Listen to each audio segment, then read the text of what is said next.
We're reading Same Sun Here by Silas House and Mila Vishwani. Let's keep reading. We're on page 243.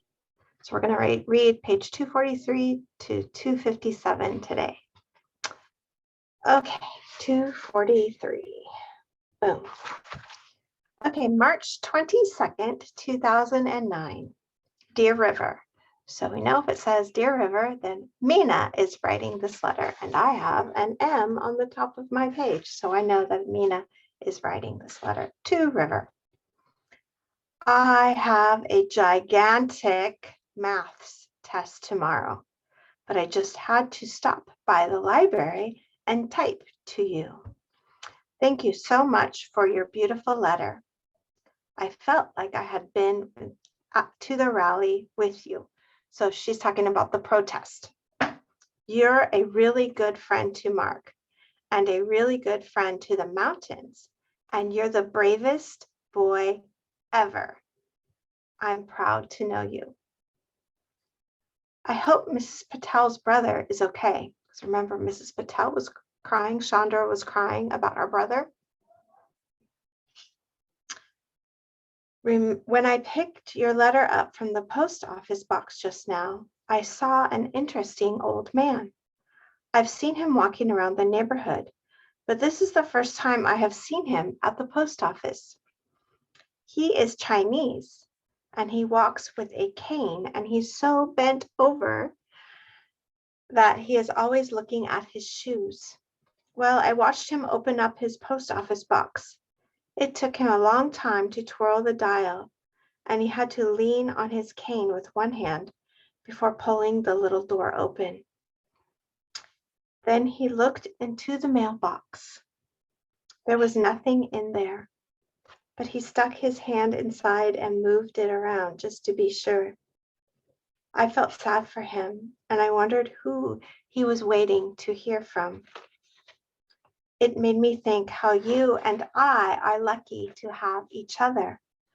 Maybe we can start writing to that old man too, so he will have some letters in his mailbox. That's very thoughtful. I want to tell you about Kiku's birthday present to me. I had to wait a whole month for it because the weather was too cold. But it was worth it. Kiku installed 2 sturdy foot pegs on the back of his bike so I can stand there and keep my hands on his shoulders and ride around the city with him. It's kind of scary, which is, I guess, what makes it fun. Anyway, yesterday afternoon, Kiko rode me all the way across town to the Hudson River. We weaved in and out of traffic. And when we went past buses, I had to close my eyes so I wouldn't scream. When we got to the edge of the city, to the river, where there is a long park with no cars, we got off the bike and walked all around along the water. Kiku showed me all kinds of secrets, like where the Italian men go to fish with scraps of butcher meat, and where the old piers have sunk under the water and left little bits of rotten pole for the seagulls to stand on, and how to rent a kayak, and the willow trees where homeless people sleep. It was very warm, strangely so, 65 degrees Fahrenheit. Kiku said it was because of global warming. There were so many people out enjoying the day after the long winter. Under one of the trees was, guess who? Anna Maria, Kiku's girlfriend, Kiku's secret girlfriend. She was standing next to a cart full of mangoes. You can see the mango cart down here. She drew a picture. Fruit cart. She was standing next to a cart full of mangoes. He said, "Girl, you look good today." And she said, "You should have seen me yesterday." And then they kissed right in front of me. Anna Maria gave me a big hug and said, "I was sorry to hear about your grandmother. She called me Mimi because that is how she hears Kiku talk about me. I really liked that. It made her feel like family. She explained to me how after school and on weekends in the spring and summer, she sells mangoes on sticks with her uncles. She took a knife from her belt and peeled the mango in a few seconds with big strokes. Then she stuck the mango on a stick and slashed at it all around and sprinkled it with salt, lemon, and red chili pepper all over it. She had cut the mango in such a way that I could bite large pieces off the pit very easily, and my hands didn't get slimy because I was holding the stick. She said this is the Mexican way to eat mangoes. I love it. It is the best thing ever. When you come to New York, we'll have to eat some together. After we ate mangoes, I sat on Kiku's bike, and Anna Maria put her iPod in my ears and played MIA. She held one handlebar and Kiku held the other, and they ran up and down the esplanade by the river and said it was my very own birthday roller coaster ride. It was so much fun. And then Anna Maria called Kiku mi amor and kissed him again and said she had to keep wheeling her mango cart up and down the river. I think she gets so many customers because she's so pretty. People just like to be near her. She's also really smart.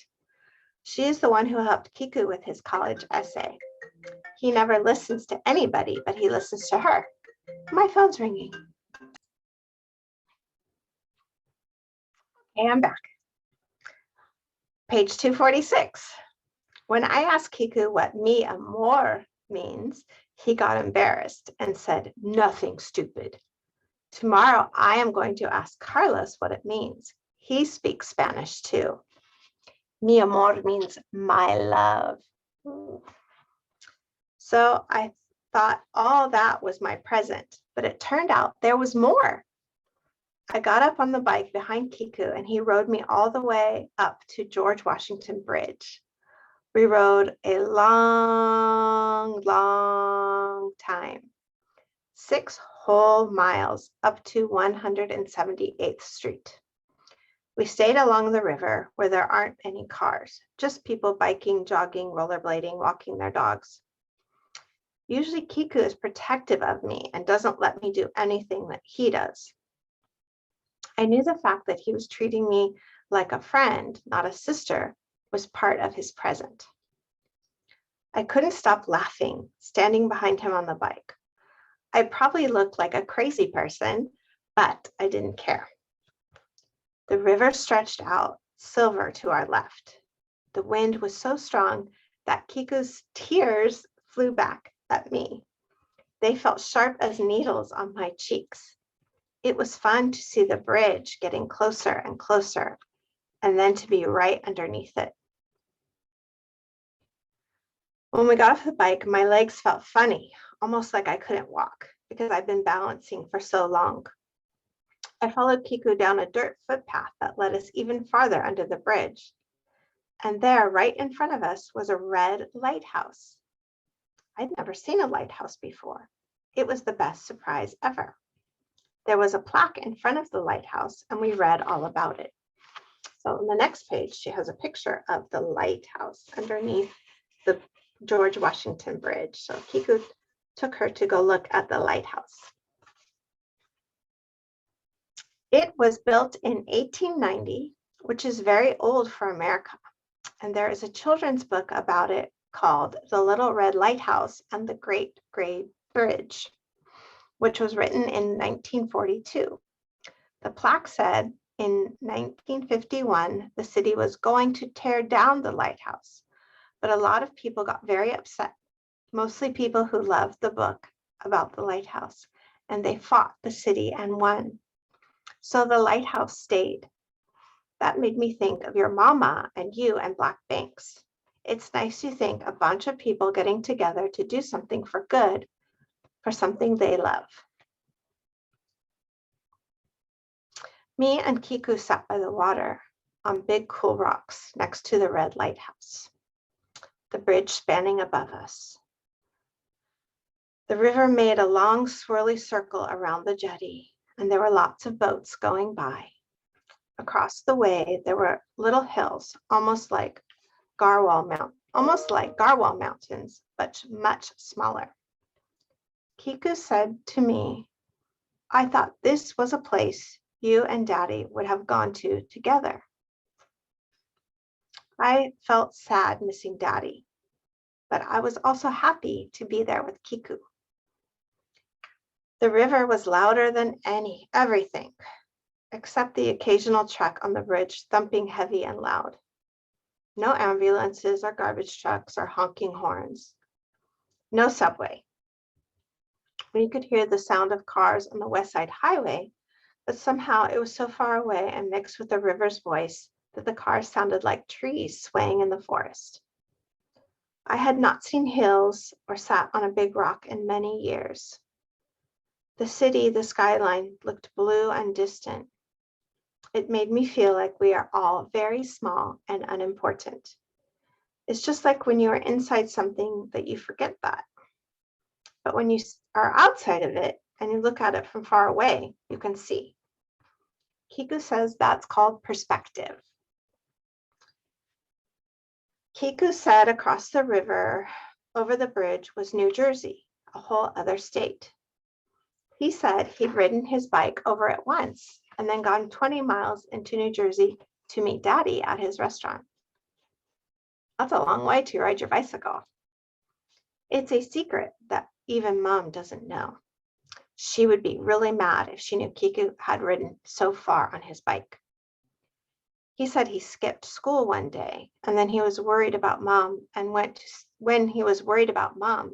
to see Daddy to ask him what to do. Then he told me about the houses in New Jersey, how everyone has a lawn and lots of trees, and it's peaceful. My parents work so hard. I want to get a good job and get them a house in New Jersey. I said that to Kiku, and he said, "We'll work hard too, and then we'll take care of them." We shook hands on it, and I felt very grown up. I was 13 years old, sitting under the GW Bridge in New York City with my brother, who trusted me with his secrets. Sometimes Kiku can be mean, but mostly he is sweeter than a big bag of gummy bears. When we started riding home, it was getting dark. I felt bad for Kiku, having to take us all the way home. But he said I was late. The city looked twinkly, lit up against the dark. It got cold. My hands felt stiff on Kiku's back. The warm spring day had disappeared. By the time we got home, it was 9 o'clock, and Mom was mad. She pressed her lips together like she does when she's about to say no. She said that Mrs. Lau had come by and told her 2 more people in the building had been evicted that morning. Mom ran her hands through her short hair. She looked worn out and bitter. She said, "We should pack a suitcase in case we have to leave here quickly." So Mom is worried about getting thrown out of her apartment. Remember, since they're living there illegally. Kiku said, "Mom, it's late and Mimi's tired." Mom sighed and put her hands on either side of my face. She stared at me and started to say something, but then stopped. I said, "It's okay. Let's pack tonight." And so they're going to pack up their stuff in case they get kicked out. I put a few outfits in the suitcase and my box of special things and 3 books Mom gave me for my birthday, and all of your letters and all of Daddy's letters, and a paperweight from Mrs. Lau and the Lucky Buckeye. Kiku put in some of his stuff, and Mom added hers and Daddy's, and also some food and water in plastic bottles. The bag is still by the front door, just in case. I better get off the computer now. There's a line of people waiting for it. Mina. Okay, page 252, 27th of March, 2009, Dear Mina. So now we have River. I have an R on top of my page. River writing to Mina. Dear Mina, can you believe they put that picture of me holding that jar of dirty water out to the governor on the cover of Time magazine? Time magazine's a very famous magazine in the United States. Mom and Mama bought about 20 copies, and then Time sent us a big box full of them. So I am including one here for you. Mama says this is the most exposure mountaintop removal has ever gotten, and that now people know about it and they will get mad about it. She says that Americans usually do the right thing if they know about it. It just takes a long time to get their attention, especially if something bad is happening to poor people. When we go to the town, everybody feels like it's perfectly fine to pat on me or get real close to my face and talk about being proud of me. But if it helps to save the mountains, I don't care. The other day, we were in Piggly Wiggly, the store, and old Mrs. Heap was in there shopping. She wouldn't even speak, just acted like she didn't know us when Mama and I walked by her, and me pushing the buggy. I could tell that she said something, but I didn't know what. I just heard her mumble. But Mama has ears and eyes and everything like a hawk, so she heard her as plain as day. Later, Mama told me Mrs. Heap said, "Tree huggers," in this real hateful voice, like she was spitting. Mama just spun around on her heel and went back over to Mrs. Heap and said, "I'm praying for you, honey, because you're a fool." A fool means stupid. And it was like she had cussed Mrs. Heap or slapped her in the face. She didn't slap her, but it was like she slapped her. The way Mrs. Heap acted, all shocked and offended. The opposite of this is that Miss Stidman told me she was real proud of me, though. She asked me to stay after class one day, and I thought I might be in trouble for something. But then she looked at me like I was a grown up, and she said, "River, I want you to know that I'm proud to know you." I didn't know what to say, so I didn't say a word, although I guess I should have said thanks or something. She held out a little purple paperback book. "Here," she said, and shoved it into my hands. "This book is about doing the right thing too. It's my favorite." They looked down at the cover. To Kill a Mockingbird. So she gave him a book. "I want you to have it," she said. And I swear I was like there, and it was like there were little tears in her eyes. But then she straightened herself up and said, "Go on then," and turned me by my shoulders and walked me to the door. I finally managed to say thank you. She just told me to go on before I was late to my next class. But when I looked back, she was standing at the door watching me walk away. After the rock fall, you know that our basketball team has had a real hard time getting it all together again because we've lost two of our best players. But I think it made us stronger too. And here's the proof. We played Lexington Middle School the other day, and we beat their socks off. That means they won. Yay! We have never beaten them before. I hadn't played in a game that good in forever and ever. And it reminded me of why I love basketball so much.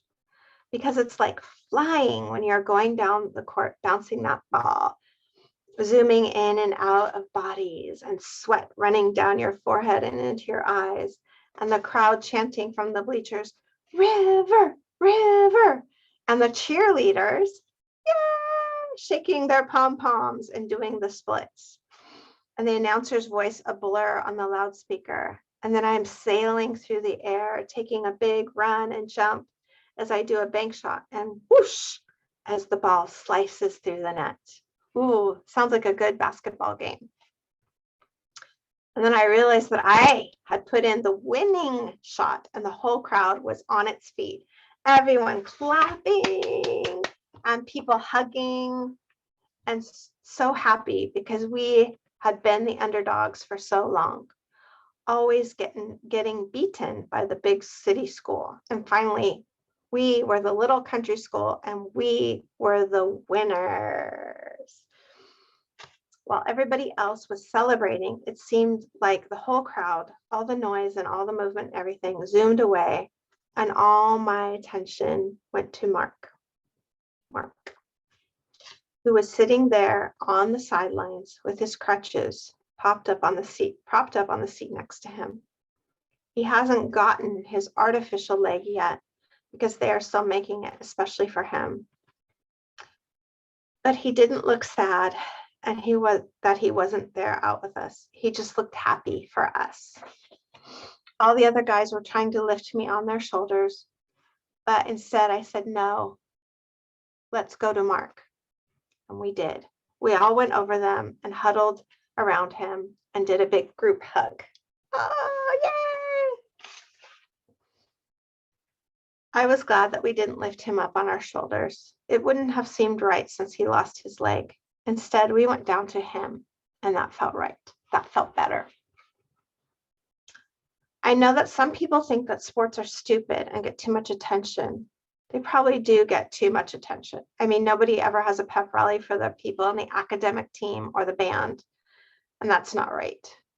But sometimes sports are a real good thing because they can remind you that if you work hard for something, you can succeed, just like you guys are doing with your English. You're working hard and you're succeeding. And being a basketball player is hard. You have to be a hard worker to be an athlete and practice every day and be determined. So it's like being a musician or a writer that way.